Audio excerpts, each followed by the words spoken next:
And Dave Sussman back with you at Whiskey Politics on the Ricochet Audio Network. You can find our video series at America's Voice Television, as well as YouTube. Don't forget to click subscribe and get the notification. And also you can find us in all of your favorite podcast applications, iTunes, Stitcher, Google Play.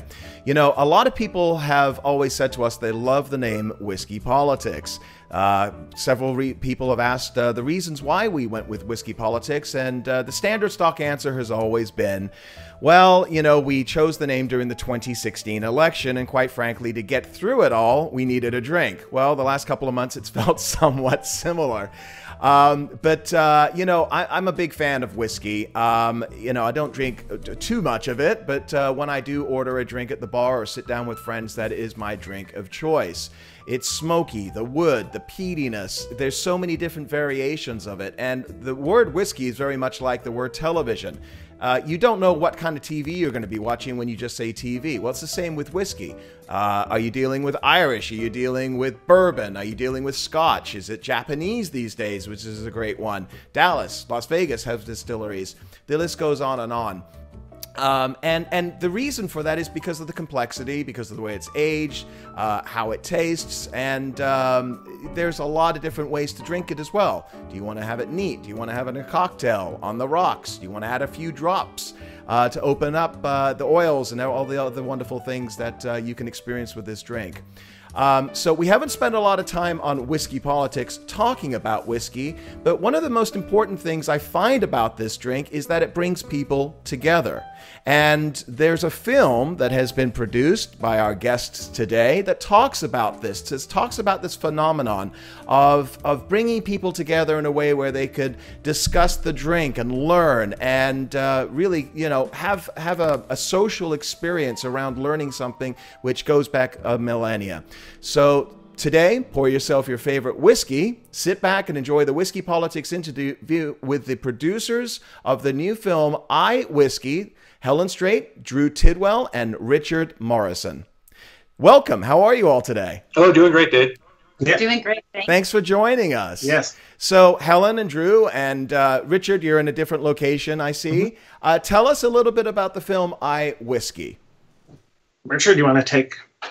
Oh, sure.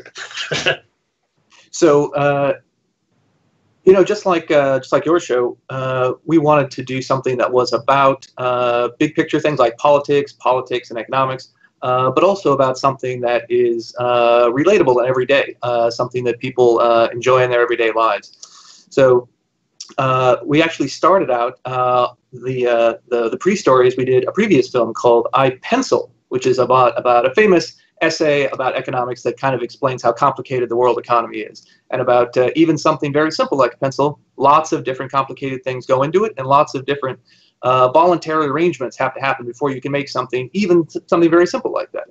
So we wanted to go with something similar to that, teaching a little lesson about economics and about society in general, but use a product that was a little more interesting, kind of sexy and fun, that that people associate with friendships and relationships. So we chose whiskey, and the film sort of tells you how something, again, an everyday product, is the result of lots and lots of complicated collaboration between lots of different people.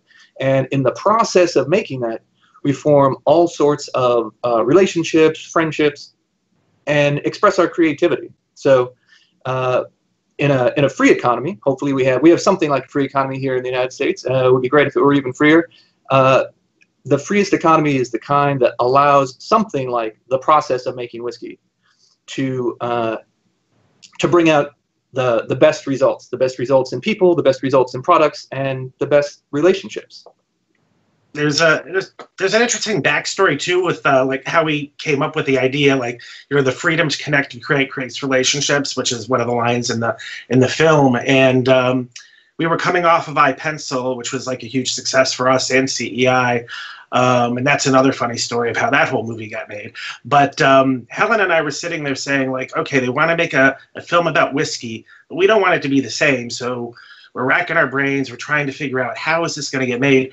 And we were walking by Fred Smith's office over at Competitive Enterprise Institute, who's the former president, and he started having a conversation with Helen. I don't know what I was doing. I wasn't paying attention. I should have been.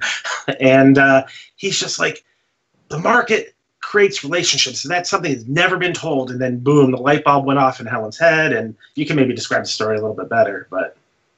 Yeah, I think when we got started with the project, we had sort of batted around the idea of iWhiskey because it was such a popular product and it was something that people could feel more passionate about than pencils. But I think that we didn't want to just, we didn't want to say, well, no one person can make whiskey. We didn't want to make the exact same film over again. But I was talking to Fred Smith, who was the former president of the Competitive Enterprise Institute, and he's like, I love iPencil, but I want to make a film about real people. And we were in the process of making iWhiskey, so I just listened to what he had to say, because he said the relationships that commerce actually creates are really the important part.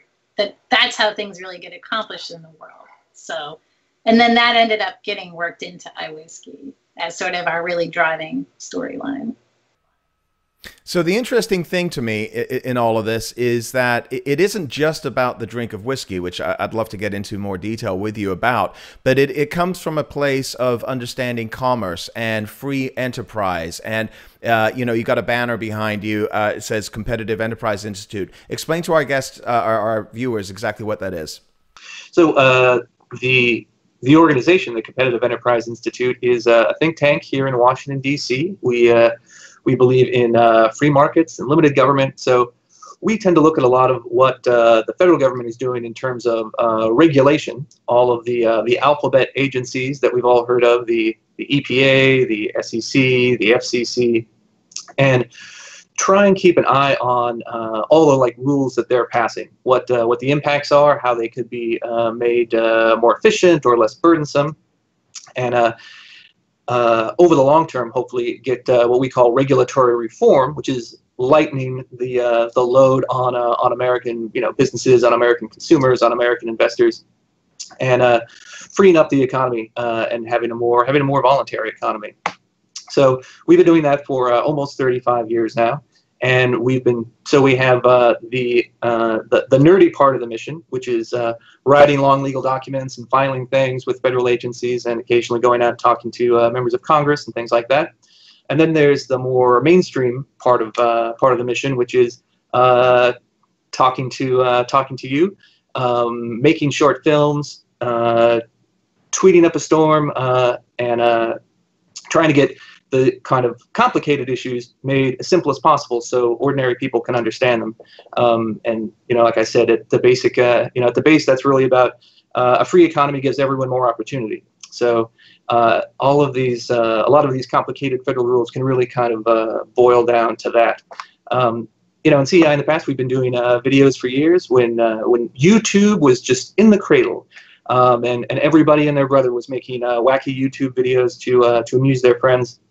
We got into that, and my good friend Drew here and I were back around 2006, 2007. Everyone in the serious Washington D.C. world was trying to figure out a way to make popular, fun, interesting videos to get people interested in these normally kind of complicated or boring issues. And we've learned a lot along the way over the past 10, 12 years of doing that. And we think we've managed to refine it a little bit. Our production quality is a little bit better than it was in 2006, working off of webcams, and this is before everyone even had camera phones. But we think it's an important part of our mission to do the popular messaging, the outreach to ordinary, regular people, and not just the nerdy legal stuff, which of course is necessary. Right. Well, first a note on the production value. I thought it was exceptional. The music alone is incredible. And I know that the film has won a ton of awards, right? For production, for music. I mean, for a short film, and I watched it on my big screen, it looks fantastic. It really does look good. So congratulations on the efforts just from an artistic standpoint alone. We learned about you guys at Freedom Fest. Yes. And, free markets, free minds. It's more of a libertarian-leaning conference, but right of center, certainly. So using tools like whiskey or the pencil or whatever it may be, what are the lessons that you're trying to convey to the marketplace and your viewers? Well, with iWhiskey, you know, when we did iPencil, and let me talk about iPencil first, you know, that was, you know, everyone in our movement knows iPencil. Everybody can identify with iPencil. Everybody gets the story of iPencil, but we were trying to be very, very careful to bring this message to an audience that normally doesn't hear these types of messages. So we were, you know, very careful with our wording, very careful with the way we present, you know, our thoughts and ideas. And a lot of people came up to me who were like, this is the first film that I could show about the free market to my friends who do not agree with me, and we could have a real conversation. And then we kept that going with iWhiskey. And you know, Richard mentioned earlier about, you know, CEI, competitive enterprise, being, you know, trying to reduce regulations in the federal government. If it wasn't for the relaxing of regulations regarding the alcohol industry, we wouldn't have the whiskey boom that we have now. So we kind of like, you know, also that helped us jump on this to get to new audiences, give subtle messaging, you know, like, oh, because of lack of, you know, less regulations, there's a whiskey boom. I like whiskey. You know, oh, you know, because all these people working together in the free market, they create these relationships that everybody loves. So that's kind of where we were going at. And I'm sorry, I went off a little bit of a tangent there. No, it's okay. And I want to get into a lot more of this. And we're going to just take a quick short break here. And we're going to be right back with Helen Straight, Drew Tidwell, and Richard Morrison from the film iWhiskey. And welcome back to Whiskey Politics, where we're talking whiskey today, or actually the film iWhiskey, with our guests Helen Straight, Drew Tidwell, and Richard Morrison, producers. And Helen, you're also a writer at iWhiskey, right? Yeah, I am. Right. So talk about that project and how that evolved, and especially, you know, I don't really know too much about the short films, you know, milieu, if you will. How did that happen? When we started working with our director, Pip Gilmore, we just started brainstorming about what kind of characters that we would want in this film. And, you know, so we needed someone that had a distillery. We were already big fans of Bill Thomas at the Jack Rose Dining Saloon. So we knew we wanted to include him. We wanted to include a bartender. And then we wanted some kind of historian.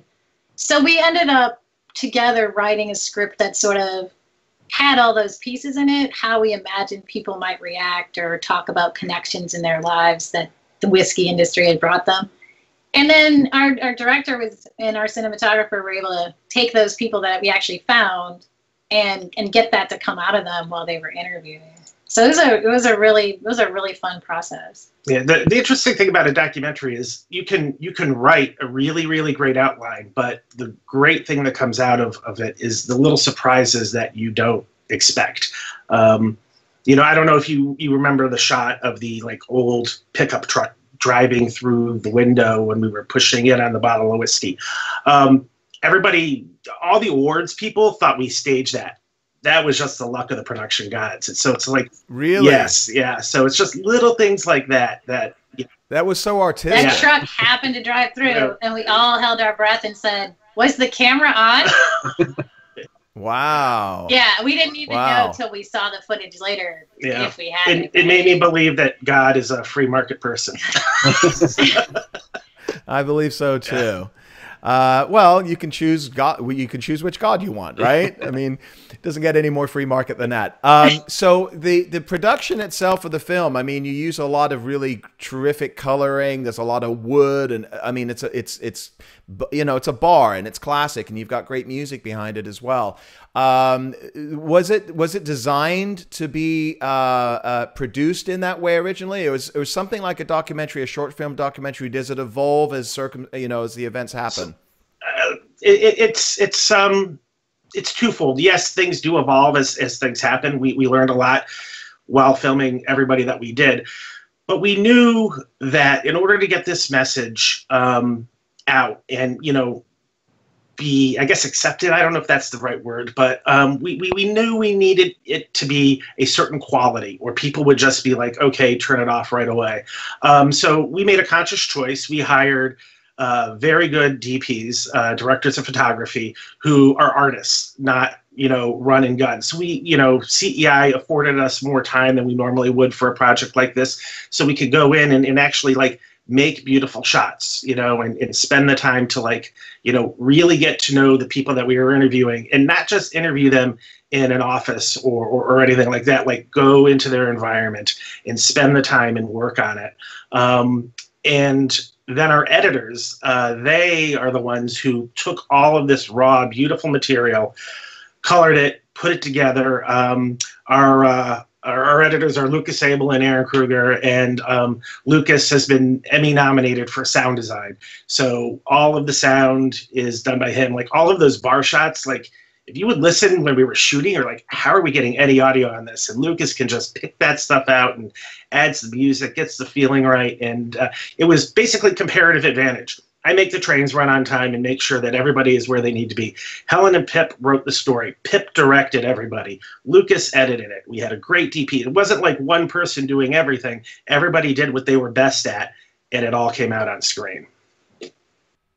Well, it looks fantastic, and it's just such a. I mean, when you think about whiskey, you think about the golden amber tones of the coloring of it. I felt that watching this film, right? I mean, it's just it felt like just a smooth, really, and it was a very classic feeling to it. So congratulations from the artist, and as I mentioned to you, you have a ton of awards on this.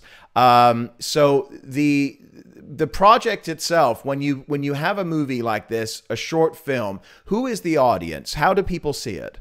Well, there's what we found out is that there are audiences pretty much everywhere you look. So of course you can see it online. You can see it at cei.org/whiskey, for example. But we also had a watch party campaign when we released it. So we encourage people to have a small gathering in their office or in their home with friends and family, which is something other much bigger documentaries have done. A lot of political documentaries, often on the left, have had watch party campaigns where they want people to almost be like precinct captains in a electoral campaign to have neighborhood watch parties. We think our neighborhood cocktail watch party for iWhiskeys were probably a little more fun than the Michael Moore ones, but there were people in groups around the country, like our friends America's Future Foundation, which is sort of a right of center free market group that encourages young people to get involved in politics, and young professionals. They have chapters all around the country, for example, and so several of their chapters show the film at events. But we also took it around to a number of film festivals, which was great fun for me, and I think was really perfect for this project in particular, because he was trying to get a sort of not hard sell free market message to people who weren't necessarily already in the right of center political world. And so going to film festivals that weren't explicitly political, I think was a great opportunity for us to kind of blend in and sneak our pro freedom message in when people weren't expecting it. We went to a festival called the Southern Shorts Awards down in outside of Atlanta.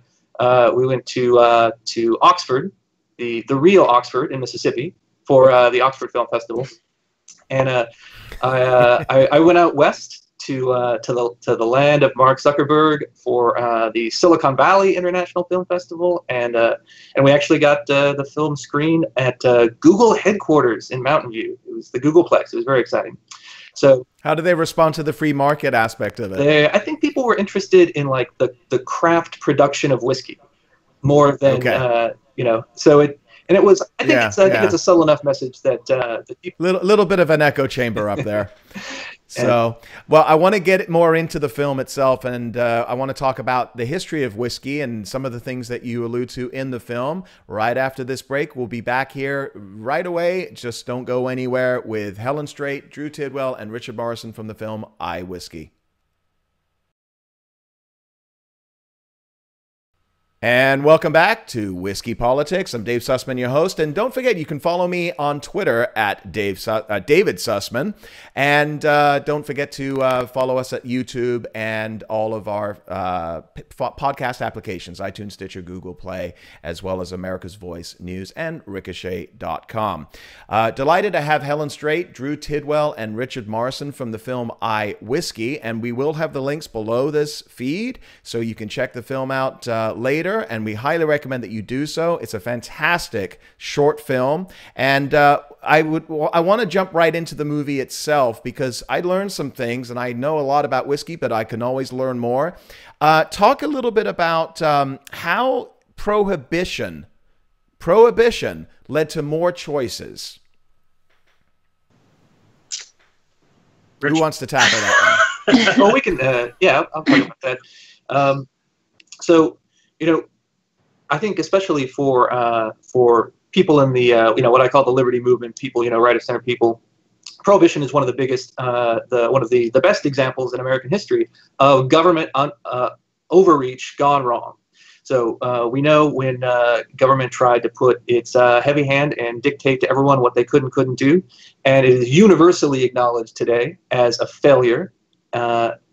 So that, I think, is a really good object lesson for people in politics in general when we think about what should the government be doing and not doing. So that's in the background. But coming out of Prohibition, you had this sort of uneasy bargain between people who wanted to keep alcohol as locked down as possible and people who wanted to let it free again.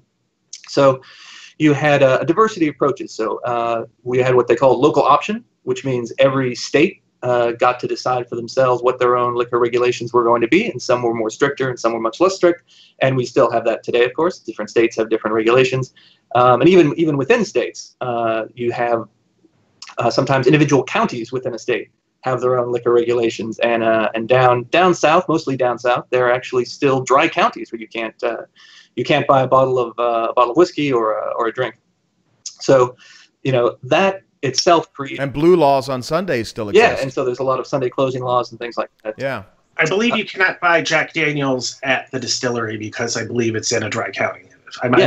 Yes, in Lynchburg. Lynchburg is a dry county? Yes, in Lynchburg, Tennessee. You cannot buy this bottle of Jack Who Daniels. knew? It's one of the great ironies of wow. So anyway, we had so you had that system coming out, and like with any of these, the virtues of federalism, we know it's the laboratory of the states. So yeah. You had some of these systems work better than others, and that becomes clear. And so over time, over the decades since 1933. We've had a gradual evolution towards a freer market in alcohol. What I think is probably smarter state regulation, state by state, slowly is sort of sloughing off some of those blue laws, those Sunday closing laws. In Virginia several years ago, when I was living in Fairfax County, Virginia, right outside of Washington D.C., the Virginia State Legislature voted to allow certain areas in the state to their liquor stores to be open on Sundays, even though they're still all owned by the state government.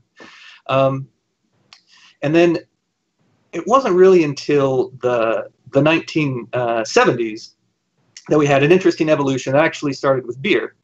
So home brewing was technically illegal until like the late 1970s, I believe. And then when those restrictions were lifted, you had lots of people who became craft home brewers. And that was really the origin of the craft brew revolution that we've seen since the early 80s, really took off more into the 90s. But the earliest craft breweries were really in the 80s. In my hometown of Portland, Oregon, many of the early craft ones are out there. So you had this process by which individuals were able to experiment legally without worrying about some federal agents swooping in on them, especially for friends and family, small production kind of things, which led people taking that interest and making it into a business. And now, of course, craft brewing is a multi-billion-dollar business, and there's hundreds, if not thousands, if you include all the smallest ones, of brewers today brewing all kinds of beer that were never available before.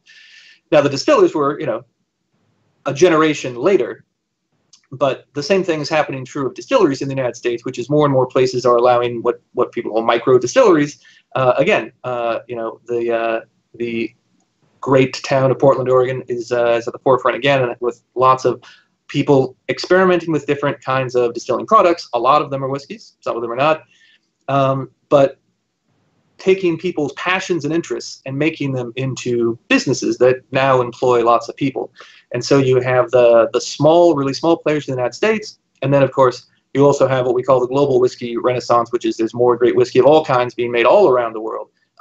Right. Some of those regulations. So that leads me to a question on this, because there are whiskeys all throughout the world. You have different types of whiskeys throughout the world, and there are different laws and regulations local to those where those distilleries are located. I understand the United States has some of the most stringent laws as far as what can actually be in a whiskey. So if it's a blend or if it's a single malt, and it has to have a certain percentage. And I learned some things, you know, about whiskey, that when you see like a 12-year-old Scotch, that means it's a minimum of 12 years. You could have blends in there that are 15 or 18, but nothing under 12. How does the American laws determine, I would say, the quality of the whiskey, or in many cases bourbon in the United States, as opposed to compared to around the world? Yeah, I don't know if those restrictions really control the quality. I think part of them, there's kind of two things here. There's certain regulations that are for sort of health and safety reasons, and then there's ones that are more for taste and style reasons. So there's a lot of traditions in place like Scotland that has a very long history or whiskey tradition, and some of those kind of traditional ways of making whiskey, where certain whiskeys can only be made with certain products or ingredients, those have in some places become rolled over into laws, into actual binding regulations. Yeah, Islay goes back hundreds of years. Mm-hmm. Right? And so yeah, some of those rules are just to sort of keep the product consistent, and those are the ones that I think are probably not the worst in the world, and the ones that keep you from blowing yourself up when you're trying to make if you're trying to make whiskey at home. Those are probably not so bad. Right. But there's lots of much more kind of heavy-handed regulations about how it's advertised and how it's sold, and whether it has to be sold through a wholesaler or a retailer or distributor, and those are ones that I think the whiskey business and consumers would profit a lot by not having. But the more kind of having like a traditional recipe and saying, well, in Scotland, in this part of Scotland, whiskey is only made with these ingredients. That's more. I think that's more of a tradition and an industry standard, really. And so in that case, it's about putting certain kind of rules and expectations on how things are labeled, so that customers know what product they're getting, not having the government try and tell them what product they should get. Yeah, and to follow up with doing our research and just talking with everyone that we interviewed for the film, that is exactly what came through. It is the industry standard, but it is a tradition that pushed it. And I believe like bourbon has to have 51% corn in it, I believe.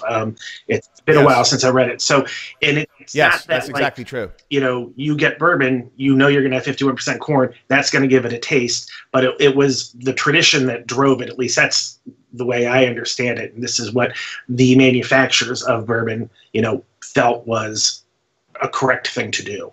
So you've got corn, you've got rye, you've got grain, and you've got barley, correct? Yes, and so depending upon where you're on the world, which is being used for the whiskey, it's going to have a variation of taste depending upon obviously the source, and that's why you see blendeds, or a single malt is just usually I think that's barley when it's a single malt, right?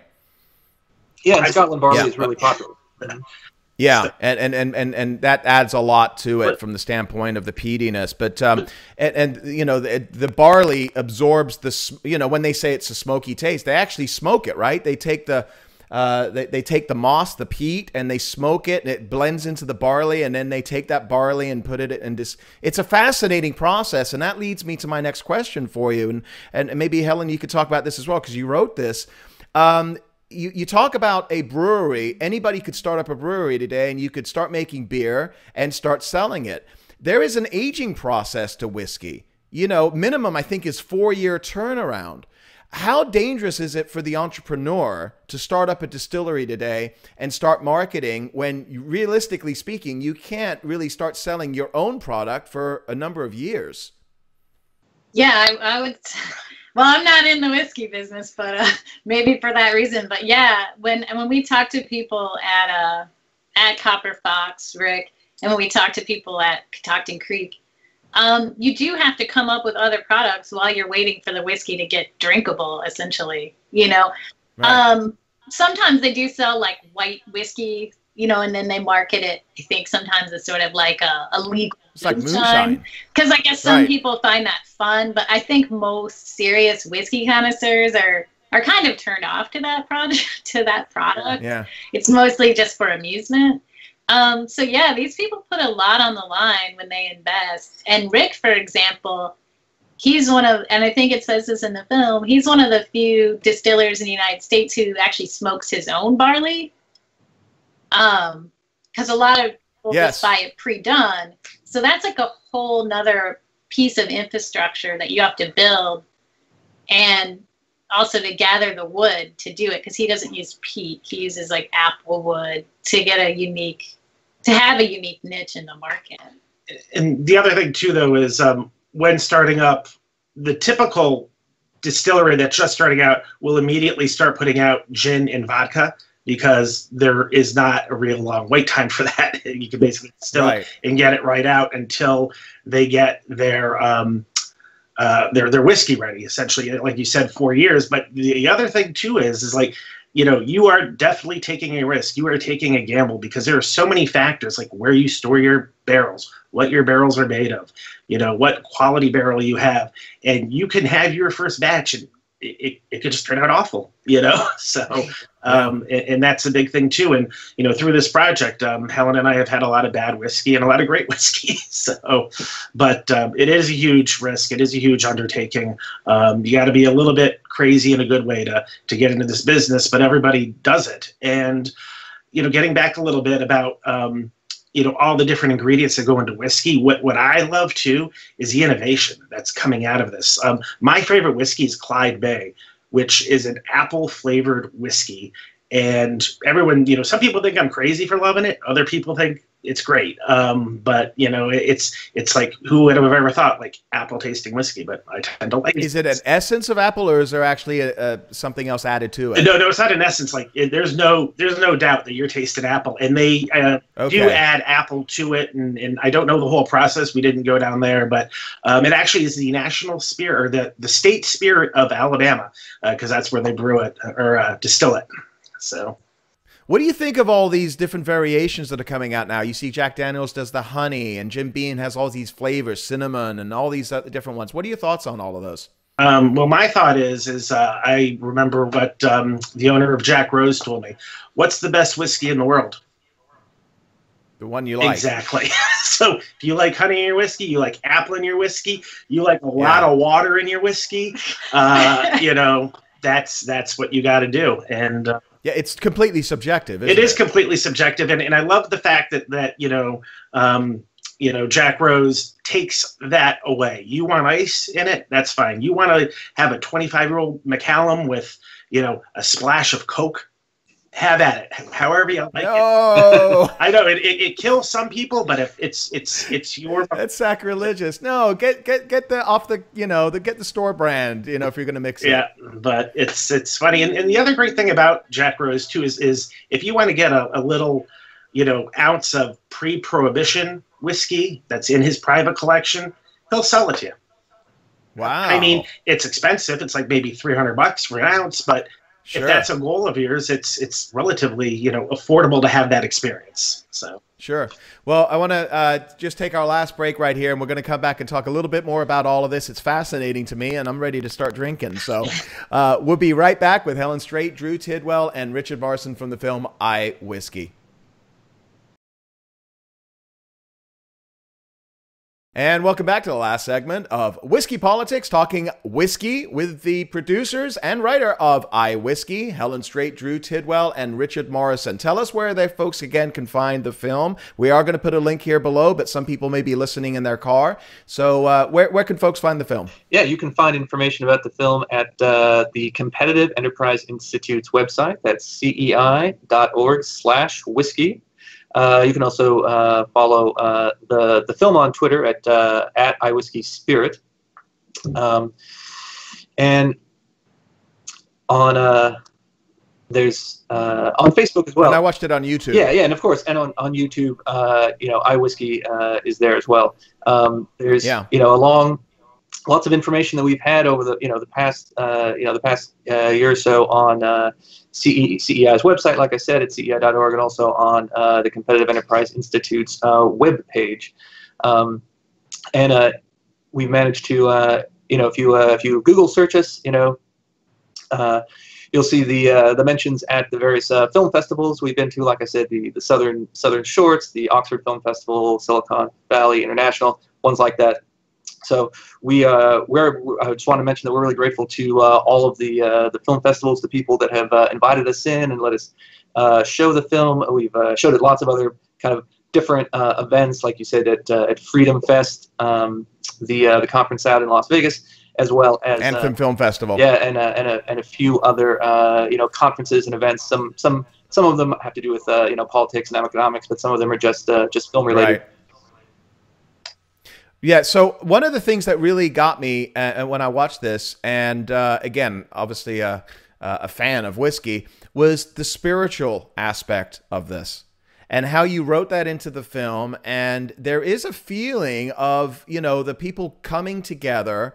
Talk a little bit about that, because, you know, I think we are so divided, and it's not just in the United States. Politically, people are divided around the world. You go to Europe, it's the same.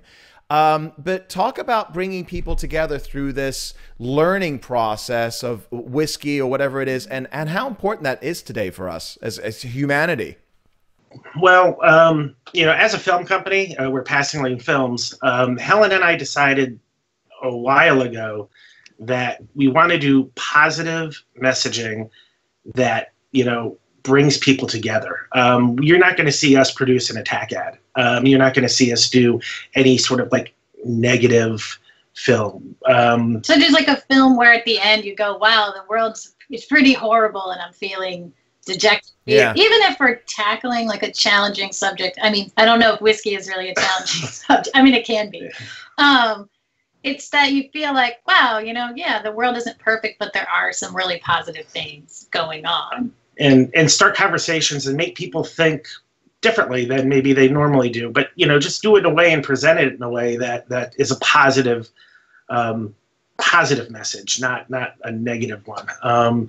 So that's what we do a lot. It's sometimes very challenging because we have our beliefs and we get, you know, angry just like anybody else, but we just, you know, try and present everything in a very positive way. And iWhiskey was a great film to do that with. iPencil was as well. We have several others. You can also see, and mention a couple of the others and what you guys have in the pipeline right now. Okay. Well, we another great film that we were very proud of is Intrepid Spirits, and it's we did that with an organization that works with the military to treat soldiers, sailors, Marines with traumatic brain injury. You can see that on our website, passinglanefilms.com, along with iWhiskey.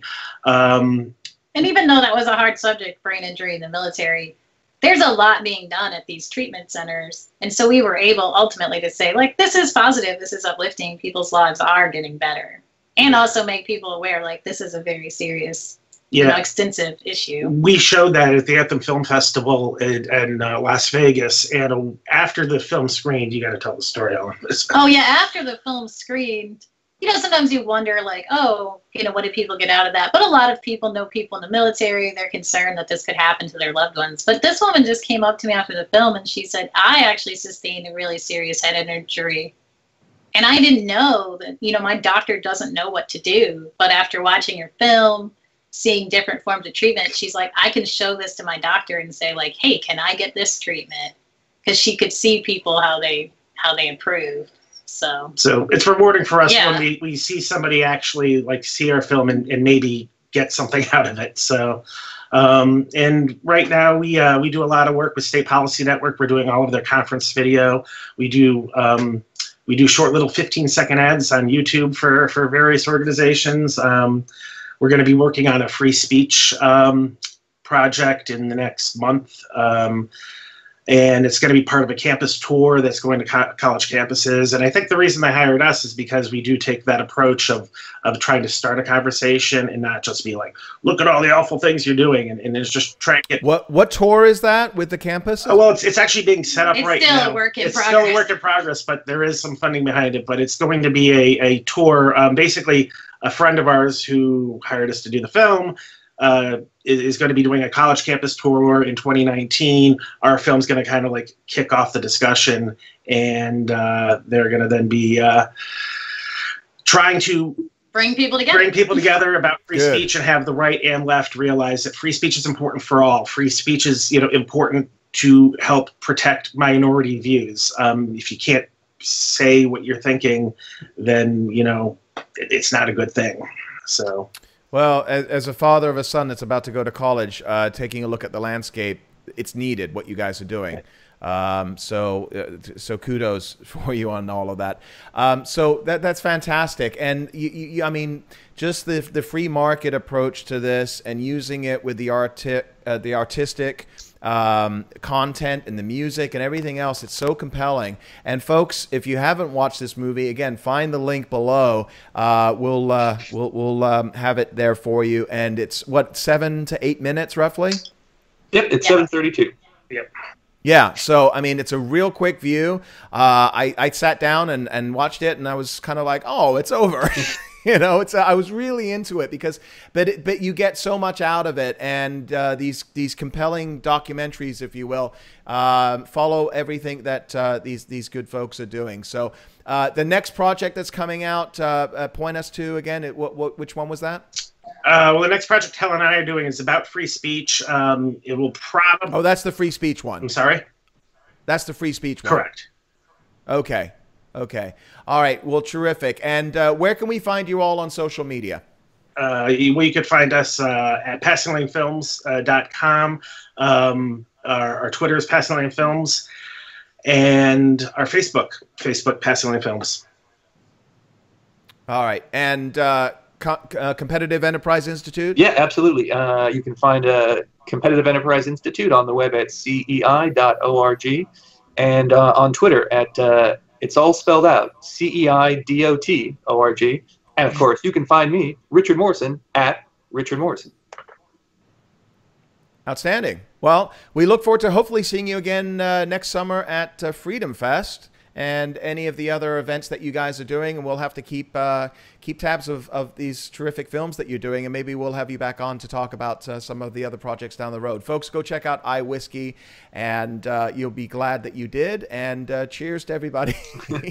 Helen Straight, Drew Tidwell, and Richard Morrison, greatly appreciate you spending the time with us. And folks, you can continue to find us, Whiskey Politics, on YouTube, Stitcher, Google Play, iTunes, Ricochet Audio Network, and of course, America's Voice News. We'll be back again very soon with more upcoming interviews at Whiskey Politics, and you can follow me at David Sussman on Twitter.